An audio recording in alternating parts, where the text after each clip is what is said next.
Universe நேயர்களுக்கு எனது அன்பான வணக்கத்தை தெரிவித்துக் கொள்கிறேன் தோழர்களே. ஒரு 10 ஆண்டு காலத்திற்கு மேலாகவே ஒரு சிறந்த கொள்கைவாதி என்கின்ற பெயர் எடுத்தவர் திருமாவளவன் சொல்லுவார். ஆனால் பதவிகள் வருகிற பொழுது ஒரு மனிதர் எப்படி இருக்கிறார் அப்படின்னு செய்தியை பார்த்தா வரலாறு நமக்கு பல பல செய்திகளை சொல்லுகிறது.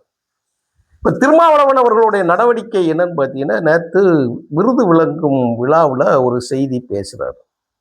அதுல செய்தி என்னன்னு கேட்டீங்க அப்படின்னா, நாங்கள் இன்றும் திமுக கூட்டணியில் இருக்கிறோம்ங்கிறார். இப்ப எனக்கு ஒன்றும் புரியல. இப்ப நம்ம லூசா, இல்ல நீங்க லூசா, இல்ல அப்படி இல்லைன்னா பொதுமக்களை நீங்கள் எவ்வாறு கணக்கிடுகிறீர்கள்ங்கிறது தான் நமக்கு இந்த இடத்துல புரியலாம். இப்போ உங்களுக்கு பதவி கொடுத்து விட்டால் அவர்கள் கொள்கைவாதிகள், உங்களுக்கு பதவி கொடுக்கவில்லை என்று சொன்னால் அவர்கள் அயோக்கியர்கள். இதுதான் திருமாவளவனோட ஸ்பீச்சில் ஒரு முக்கியமான லைனா நமக்கு வரும். அவர் ஒரு வார்த்தை சொல்றார். என்ன சொல்றாருன்னா, தொண்டர்கள் அனைவரும் பதவிகளை கேட்டுவிட்டால், அவர்கள் பதவிகளுக்காக இன்னொரு கட்சிகளை நோக்கி நகர்ந்து விட்டால், நீங்கள் எல்லாம் உங்களை நான் 30 ஆண்டு கால அரசியலில் உங்களை எல்லாம் தவறாக வழிநடத்தி விட்டேன் அப்படின்னு சொல்றார். இப்ப நீங்க இதுல உள்ளுக்குள்ள இருக்கக்கூடிய அரசியல் செய்தி என்னவென்று கேட்டால், உங்களை விட்டு வெளியே போட்டா அவன் பதவிக்கு போயிட்டான்னு அர்த்தமா? அப்போ அதே பேச்சுல என்ன சொல்றாருன்னா, திமுகவே எங்களிடம் கூட்டணியில் இல்லை என்று சொல்லிவிட்டதுங்கிறார். எப்படி சொல்லிருச்சு? எங்கள் இயக்கத்திலிருந்து வெளியே சென்ற ஒருவரை நீங்கள் கட்சியில் சேர்த்து கொண்டதன் மூலம் திமுக கூட்டணியில் விடுதலை சிறுத்தைகள் கட்சி இல்லை என்றுதானே பொருள். அப்படித்தான் பேசுறார். இது நீங்க எங்க சொல்றீங்க? அப்படியே கொண்டு பத்திரிகையாளர்கள் பேட்டி எடுத்துட்டா நாங்க திமுக கூட்டணியில நீடிக்கிறோம். இப்ப நான் சொல்றதே உங்களுக்கு எவ்வளவு கன்ஃபியூஸா இருக்கு, எனக்கே குழப்பமா. ஏன் இந்த நிலை? அதான் சொல்றேன். நீங்கள் பண்ணுவது அரசியல் என்று சொன்னால், நீங்கள் என்னென்னலாம் இந்த அமைச்சர் பதவிக்காகவும் முதலமைச்சர் பதவி உங்களுக்கு வருகிறது என்று சொன்ன பிறகும் 3 நாள் எங்க போயிருந்தீங்க மிஸ்டர் திருமாவளவன்? எல்லாருக்கும் இருக்கு, உங்க மேல் அனுதாபம் இருக்கு, எனக்கும் உண்டு, இல்லைன்னு நம்ம சொல்ல முடியாது. அந்த 3 நாள் சுவிட்ச் ஆஃப் பண்ணிவிட்டு எந்த ஹோட்டலில் கொடிகட்டாத காரில் பயணித்தது, சென்னையை சுற்றி வந்தது எதற்காக? இன்றைக்கு அமைச்சராக இருக்கக்கூடிய வன்னியரசு அவர்களை விருதுநகர் மாவட்டத்திற்கு சொந்த தொகுதிக்கு அனுப்பி வைத்தது யார்? மறுநாள் ஆளுநரை சந்தித்து கடிதத்தை கொடுக்க வேண்டிய அந்த கடிதத்தை கொடுக்க விடாமல் தடுத்தது யார்? காங்கிரஸ் இயக்கத்தில் இருக்கக்கூடிய இளைய பெருமாள் மகனுக்கு எம்எல்ஏ சீட்டு கொடுத்து வெற்றி பெற்ற பிறகு அந்த இளைய பெருமாள் மகனை சென்னைக்கு பக்கத்தில் இருப்பவரை கூட சென்னைக்கு வரவிடாமல் தடுத்தது யார்? நீங்கள் ஏன் உங்கள் கட்சி அலுவலகத்தில் இல்லை? உங்கள் பொதுச் செயலாளர் ரவிக்குமார் ஏன் கட்சி அலுவலகத்தில் இல்லை? ரவிக்குமார் பொதுச் செயலாளர் ஒரு இடமும் கட்சியின் நிறுவன தலைவர் திருமாவளவன் ஒரு புறமும் இருந்து கொண்டு 2 எம்எல்ஏக்களும் 2 திசைகளில் இருந்து கொண்டு என்னென்னலாம் பேசுனீங்க, என்னென்னலாம் இருந்தீங்க, இன்னைக்கு மேடையில என்ன பேசுறீங்க? இப்ப சொல்றீங்க நாங்க திமுக கூட்டணியில் நீடிக்கிறோம்.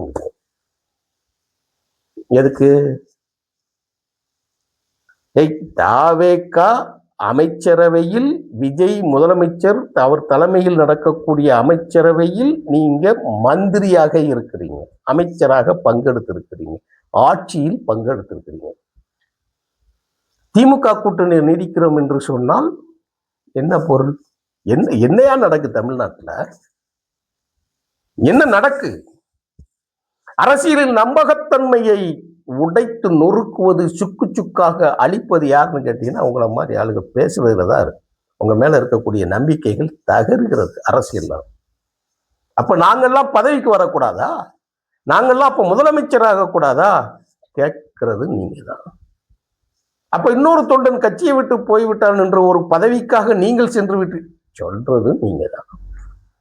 இப்ப ஏன் நீங்க புலம்புறீங்க? டைரக்டா சொல்லட்டுமா?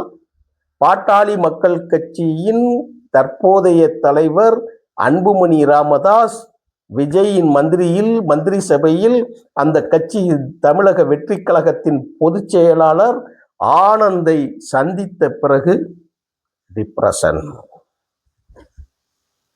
ஆயிடுச்சு உங்களுக்கு. அவ்வளவுதான் சொல்லணும்.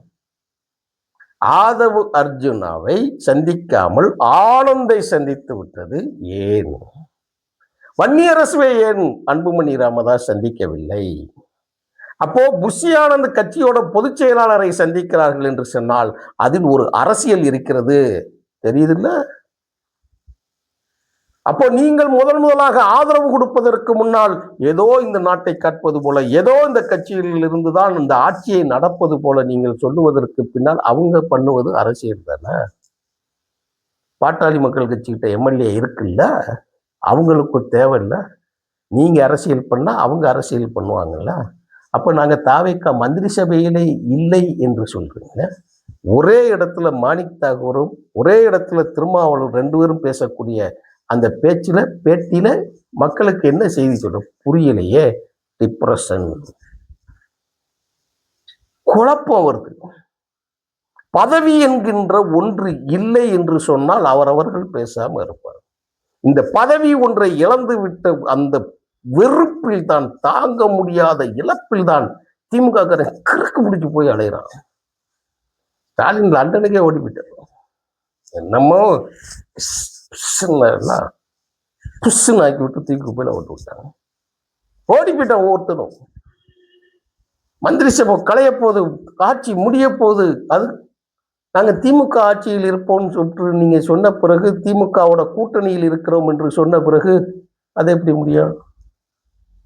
அப்புறம் இங்கிட்டு போய் சொல்றீங்க நாங்க போய் மந்திரி சபையில் இடம்பெற்றப்பட்ட பிறகு நாங்கள் எப்படி திமுக கூட்டணியில் இருக்க முடியும்? சொல்றது நீங்க தான். இப்ப நான் சொல்றதை பார்த்தாலே எவ்வளவு கன்ஃபியூஸ் ஆகுது பார்த்தீங்களா?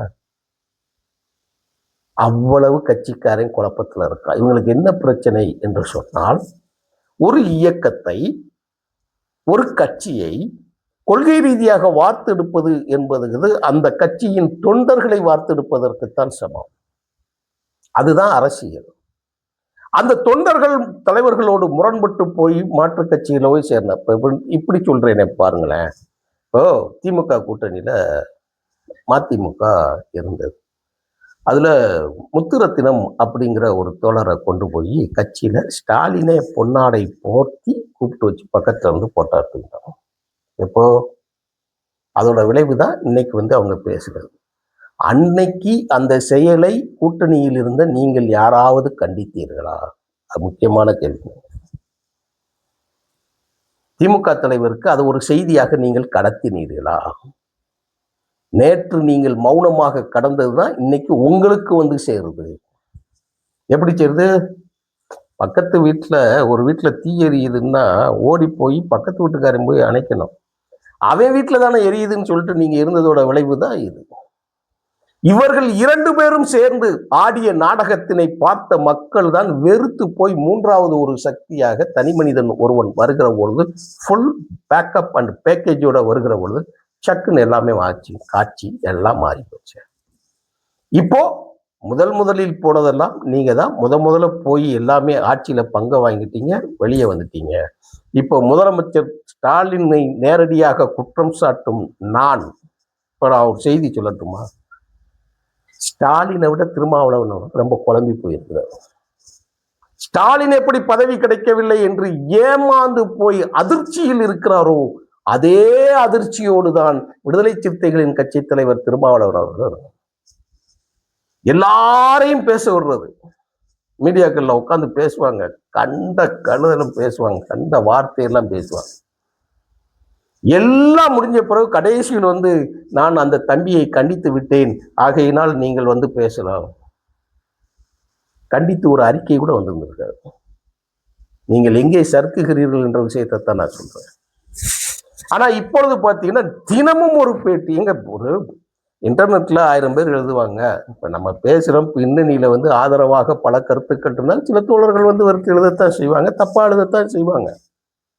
அதுக்கெல்லாம் நம்ம போய் பெருசா நம்ம போய் எடுத்து நம்ம எல்லாம் சொல்லிக்கிட்டு இருந்தோம்னா நம்ம வந்து போற திசையை, பயணப்படுகிற அந்த வார்த்தைகளை நம்ம பிரயோகிக்கவே முடியாது. நான் என்ன சொல்ல வாரேன், என்னுடைய பார்வையில நான் என்ன சொல்ல வாரேன், இந்த கருத்துக்கு பின்னணியில இருக்கக்கூடிய செய்திகள் என்னங்கிறது நம்ம சொல்ல முடியும். நான் இப்போ ஒரு வருஷம் 1.5 வருஷமா நான் ஒரு செய்தி சேனலாக ஒரு இதில் என்னோட கருத்தையே நான் பதிவு செய்ய முடியாது. என் கருத்தில் நேர்மை இருக்க வேண்டும். இன்னைக்கு நான் பேசுறேன்னா இந்த செய்தியில ஒரு கருத்து இருக்கும். நீங்க திருமாவளவன் அவர்கள் தமிழக வெற்றி கழகத்திற்கு நீங்கள் முழுமையாக ஆதரவு கொடுத்து விட்டீர்கள் என்றால் அதோட ஸ்ட்ராங்கா நிக்கணும்.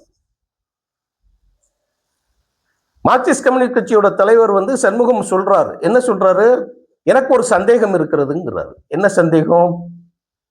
என்னைக்கு இப்போ வர ஸ்டாலின் இப்போ இந்த ஆட்சி நீடிக்காது 6 மாசம் நாங்க எந்த தொந்தரவும் கொடுக்க மாட்டோம் என்று சொன்னவர்கள் இப்படி மாற்றி பேசுகிறார்களே. ஆனால் இன்று என்ன செய்தி வருகிறது?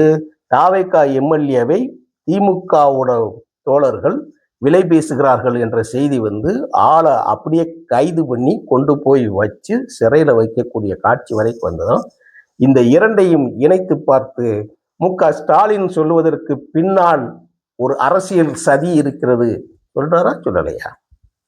அது எப்படியா திமுகவும் அதிமுகவும் ஒரே நாள்ல போய் கவர்னர்கிட்ட இந்த ஆட்சி மீது நடவடிக்கை எடுக்கணும்னு மனு கொடுக்குறீங்கன்னா அப்போ உங்கள் பின்னணியில் இருக்கக்கூடிய சதி எங்களை சந்தேகிக்க வைக்கிறது சொல்றாரா சொல்றதையா?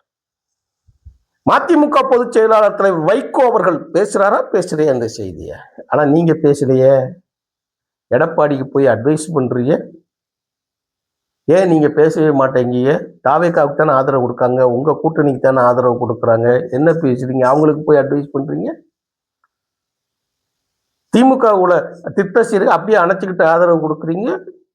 நாங்க திமுக கூட்டணியில தான் இருக்கோம்னு சொன்ன பிறகும் நான் சொல்லுகிறேன், தமிழக வெற்றி கழகத்தின் தலைவரும் முதலமைச்சருமான திரு விஜய் அவர்களும் அந்த அமைச்சரவை பொறுப்பில் இருக்கு. இதை உடனடியாக கண்டிக்கணும். அதுக்கு உண்டான மாற்று முகாம் ஏற்பாடுகளை நீங்க செய்யணும். இவர்களுக்கு குழப்பம் பாட்டாளி மக்கள் கட்சி என்கின்ற வன்னியர் கட்சி, திருமாவளவன் என்கின்ற தலைப்பில் இருக்கு தலித்திய கட்சி. இந்த இரண்டுக்கும் வடநாடுங்கிறது வட தமிழ்நாட்டில் இருக்கக்கூடிய அரசியல் முரண்களை வளர்த்தெடுக்கிறார்கள். அதை கட்டுப்படுத்தவில்லை என்பதுதான் உண்மை. திருமாவளவன் அவர்கள் ஸ்டாண்ட் கரெக்டா இருக்கணும். சொல் ஒன்று செயல் ஒன்று இருக்கக்கூடாது. அது செயல் இப்பொழுது ரொம்ப கன்ஃபியூஸ் ஆகிறார். துணை முதலமைச்சராக வேண்டும் சொல்லி தீர்மானத்தை போடுறீங்க. எப்படி போட முடியும்? எப்படி போடுவீங்க? எப்படி சாத்தியம்? எப்படிங்க சாத்தியம்? அது தொடர்ச்சியாக இந்த தீர்மானத்தின் பின்னணியிலும் இவர்கள் கொடுக்கின்ற பேட்டியின் பின்னால் ஒரு மிகப்பெரிய அரசியல் ஒளிந்து கொண்டிருக்கிறது. அதற்கு உள்ளே நுழைந்தது பாட்டாளி மக்கள் கட்சியின் அன்புமணி ராமதாஸ் அவர்களின் வருகை. இதை நீடித்து விடக்கூடாது. இதை ஆரம்பத்திலேயே கிள்ளி எறிந்து விடுவது நடிகர் ஜோசப் விஜய் என்கின்ற முதலமைச்சர் விஜய் அவர்களின் ஆட்சிக்கு நல்லது. நன்றி, வணக்கம் தொடர்.